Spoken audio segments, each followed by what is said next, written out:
Assalamualaikum warahmatullahi wabarakatuh.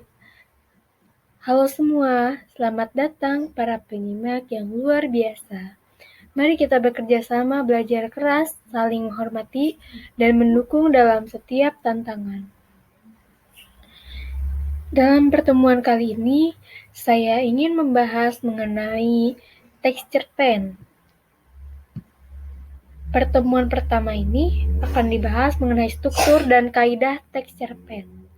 Sebelumnya, izinkan saya memperkenalkan diri terlebih dahulu. Nama saya Nabila Soleha Ekaria dengan NIM 202100036. Saya berasal dari Prodi Pendidikan Bahasa dan Sastra Indonesia kelas A1 IKIP Siliwangi. Sebelum masuk ke pembahasan, alangkah baiknya kita mengetahui terlebih dahulu kompetensi dasar dan indikator dari pembelajaran hari ini. Kompetensi dasar yang saya harapkan yaitu memahami struktur dan kaidah dari teks cerpen. Sedangkan indikatornya, saya harap penyimak sekalian dapat mengidentifikasikan unsur intrinsik dan mengidentifikasikan struktur unsur kaidah kebahasaan setelah materi ini dibahas oleh kita saat ini. Nah, sebelum lanjut ke materi cerpen, saya ingin bertanya dulu. Kalian tahu tidak apa itu karya sastra? Dan jenisnya pasti udah ada beberapa orang yang tahu kan? Nah, karya sastra sendiri merupakan karya yang dimaksudkan oleh pengarang untuk mengungkapkan pemikiran ataupun pengalaman batin pengarang dalam bentuk tulisan. Apa saja jenis karya sastra yang ada? Nah, terbagi menjadi 3, yaitu puisi, prosa, dan drama.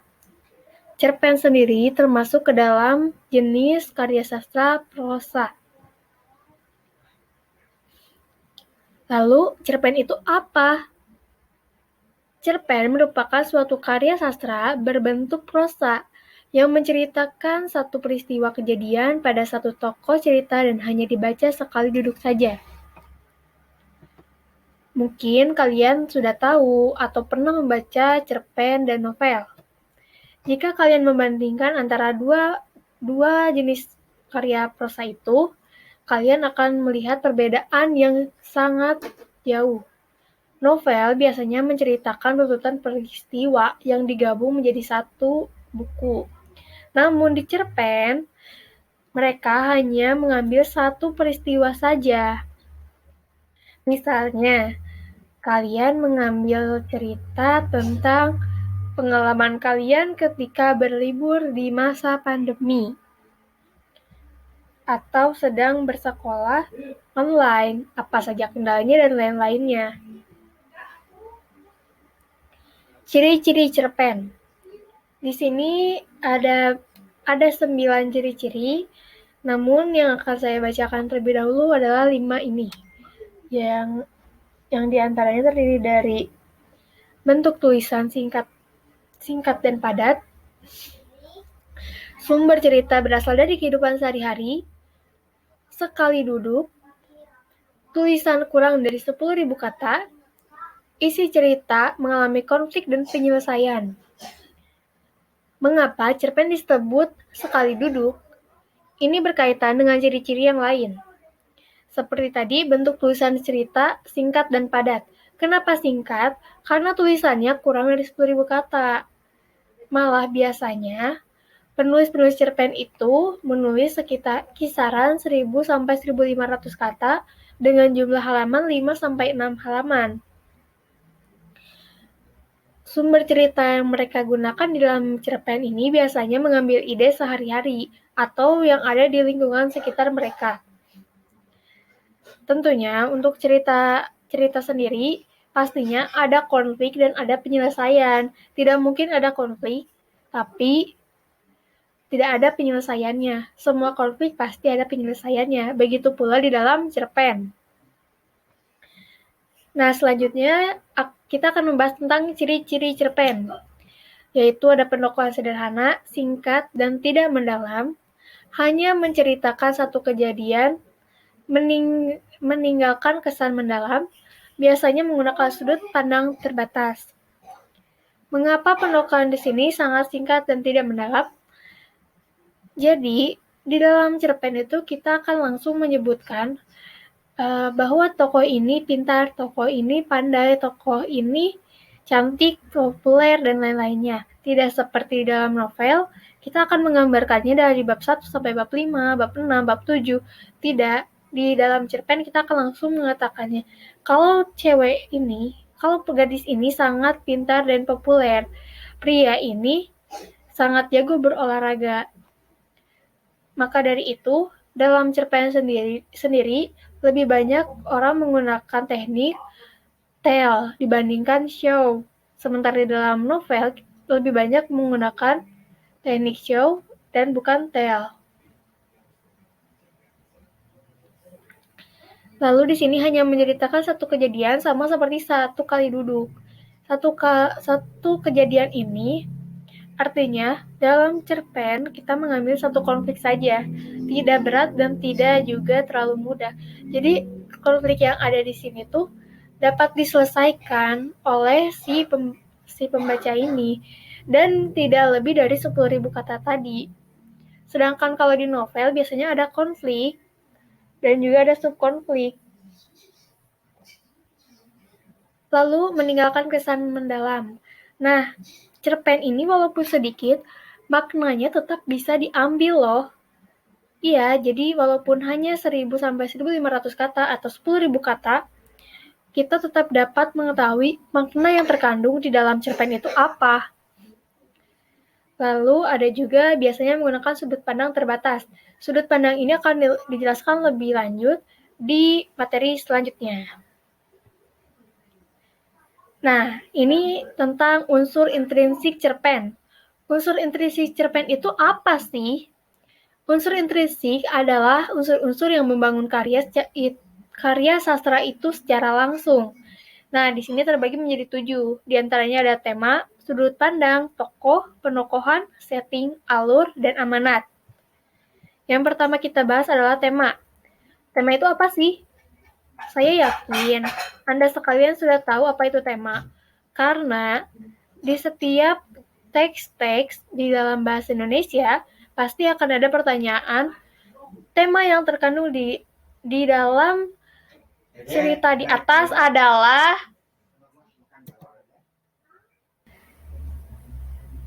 Nah, jadi tema itu apa?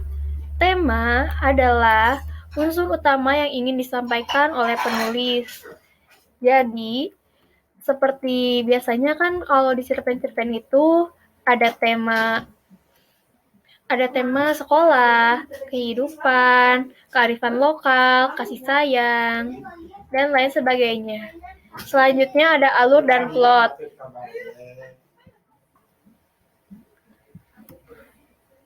Alur dan plot itu sangat berbeda, tapi saling berkesinambungan. Kenapa? Alur merupakan urutan peristiwa dalam cerpen, yang dibagi menjadi alur maju, alur mundur, dan alur campuran. Sedangkan plot adalah rangkaian peristiwa yang membangun alur tersebut. Alur maju itu di dalam contohnya seperti kita membaca dalam cerpen itu masa kini dan kelanjutannya pun masih berada di masa tersebut. Sedangkan alur mundur biasanya ketika kita membaca cerpen, alur yang terkandung di dalam sana adalah alur maju, tetapi alur yang ada terkandung di sana itu biasanya ada pada masa kini.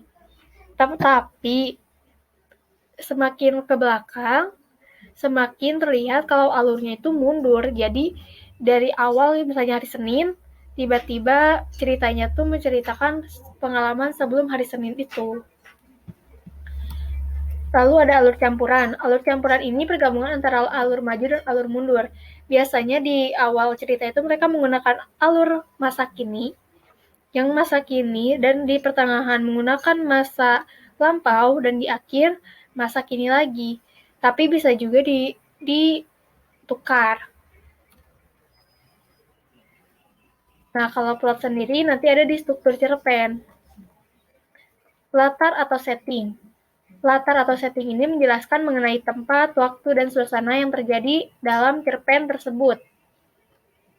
Seperti contohnya ada latar tempat seperti rumah, sekolah, taman, dan latar waktu itu pagi hari, siang hari, sore hari, malam hari.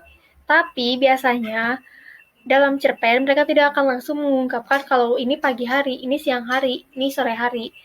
Biasanya penulis akan menyisipkannya di dalam dialog atau paragraf dengan menggunakan diksi-diksi yang indahnya. Misalnya, malam hari tidak dituliskan dengan malam hari, melainkan bulan yang bersinar terang di atas sana. Sedangkan matahari bisa saja menggunakan sang surya baru saja menyinari hari yang bersemangat ini. Nah, sang surya itu kan bisa dimaknakan sebagai pagi hari. Untuk suasana sendiri, biasanya kita harus membaca beberapa kalimat agar kita dapat menangkap suasana apa sih yang ada di dalam cerpen tersebut, senangkah, sedihkah, atau bahagia, atau ya mungkin lebih ke terkejut, dan lain sebagainya. Tokoh di sini merupakan pemeran yang ada di dalam cerita. Tokoh sendiri dibagi menjadi tokoh pemeran utama dan juga pemeran sampingan atau pendukung. Penokohan sendiri di sini berkaitan dengan tokoh. Penokohan itu wataknya, sedangkan tokoh itu orangnya. Jadi, penokohan di sini itu kita harus mengetahui watak dari si tokoh itu bagaimana. Apakah tokoh utama itu baik, cantik, periang, terus bekerja keras, dan lain sebagainya. Lalu ada sudut pandang.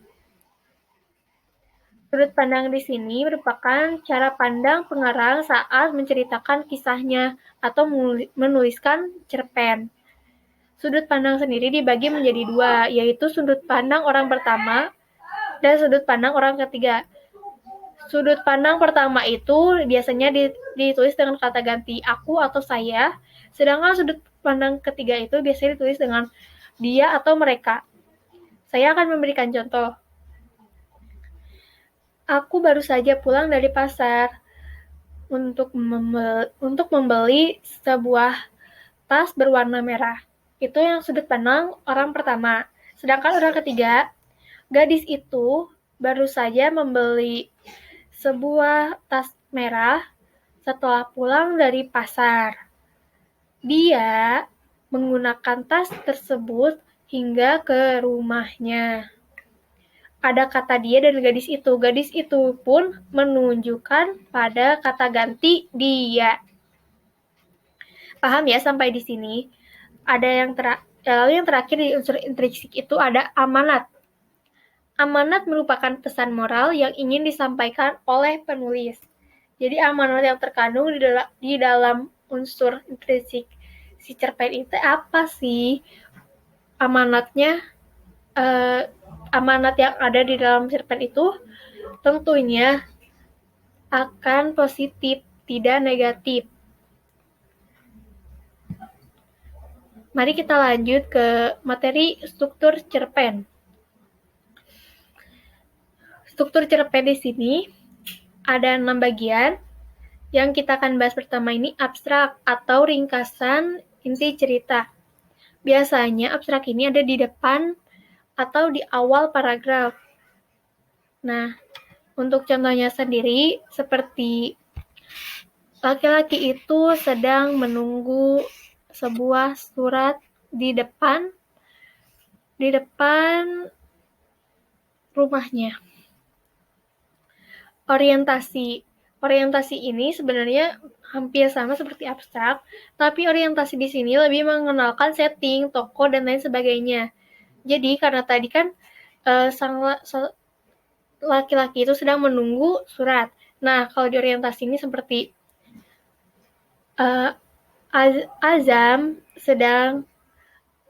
Azam baru saja mengambil surat itu dari tukang pos yang mengantarkannya.